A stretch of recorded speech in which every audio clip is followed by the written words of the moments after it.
अहमदनगर शहरासह जिल्ह्यामध्ये अनेक भागामध्ये रात्री मुसळधार पाऊस पडला आणि त्यामुळे अनेक ओढे नाले जे आहेत ते तुडुंब भरून वाहू लागलेले आहे। आपण बघतो की अहमदनगर शहराजवळ ही सीना नदी जी आहे ती पूर्णपणे दुथडी भरून वाहत आहे आणि हा राष्ट्रीय महामार्ग जो आहे कल्याण अहमदनगर त्या पुलावरून तर हे पाणी वाहू लागलेलं आहे। सध्या पुलाचं काम चालू आहे, मात्र जो पर्यायी रस्ता केलेला आहे त्या रस्त्यावरती आता पाणी वाहू लागलेलं आहे। त्यामुळे दोन्हीकडच्या वाहतूक ज्या आहे ते ठप्प झालेल्या आहे।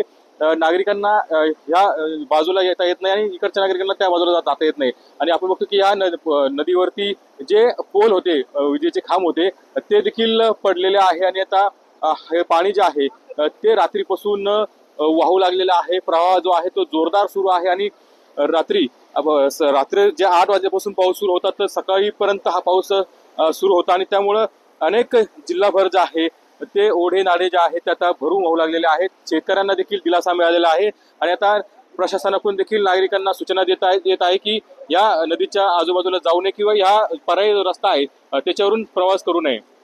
कॅमेरा क्रमांक 6 पुन्हा जायकर TV9 मराठी अहमदनगर।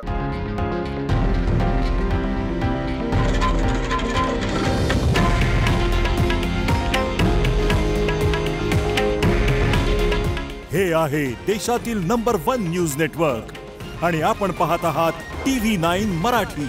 काळजी तुमची, हित महाराष्ट्राचं।